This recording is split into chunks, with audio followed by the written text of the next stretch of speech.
Welcome back. Last video में हमने selector के सिंटैक्स को देखा।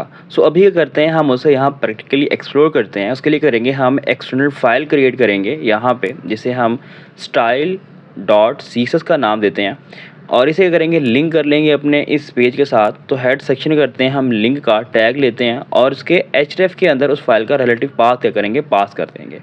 अभी क्या होगा, हमारी ये फाइल है, इसके साथ लिंक्ड है और यहाँ पे जो भी हम एलिमेंट लेंगे उस पर क्या होगा, हम स्टाइल अप्लाई कर सकते हैं। लेट्स सपोज यहाँ पे क्या करता हूँ, मैं एक डिव ले रहा हूँ और डिव के अंदर मैं करता हूँ यहाँ पे एक स्पैम का टैग ले रहा हूँ फ़िलहाल।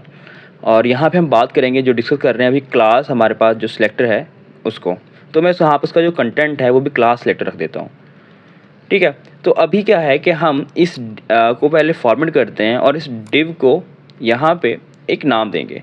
लेट्स सपोज कि मैंने यहाँ पे इसका क्लास यहाँ पे एट्रीब्यूट पास किया और इसे कह देंगे कि हम क्लास हाइफन सिलेक्टर। तो मैंने एक नाम रख लिया जो कि एक मीनिंगफुल नेम होना चाहिए। तो अभी हमारे पास कोई डिज़ाइन का कंटेंट नहीं है, तो इसलिए हमने फॉर्मेलिटी के लिए यहाँ पे यही जो हमारा कंटेंट है इसी का नाम यहाँ पे डिफ़ाइन कर लिया। तो अभी करता हूँ, मैं इसको क्लास नेम को कॉपी करता हूँ और अपनी एक्सटर्नल फाइल में आता हूँ और यहाँ पे अभी मैंने क्या डिफ़ाइन किया है, क्लास एट्रीब्यूट डिफ़ाइन किया है। तो क्लास एट्रीब्यूट के लिए क्या करेंगे, हम यहाँ पे डॉट का साइन लगाएंगे और यहाँ पे इस नेम को पेस्ट कर देंगे, जैसा कि हमने लास्ट वीडियो के सिंटैक्स में देखा था। अब क्या करेंगे, दो करली हमारी ब्रैकेट्स आएंगी यहाँ पे, ओपन और क्लोज करेंगे। इसके दरमियान जितने भी हमारी प्रॉपर्टीज़ होंगी वो आएंगी। फिलहाल हम एक प्रॉपर्टी यहाँ पे एक्सप्लोर करेंगे।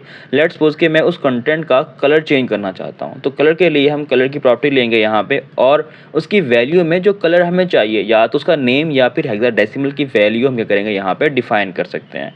ये साइड में जो आपको नज़र आ रही है हेक्साडेसिमल की वैल्यूज़ हैं।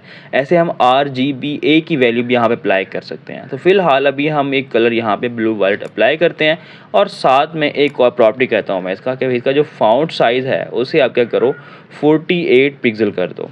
अभी करें, अपने इस index.html की फ़ाइल पे आएँ और इस गो लाइव सर्वर जो कि एक्सटेंशन है जिसे आप इस एक्सटेंशन के स्टोर से इंस्टॉल कर सकते हैं। मैं जैसे ही लाइव पे क्लिक करता हूँ तो इस पेज को ब्राउज़र में क्या करेगा, ओपन कर देगा।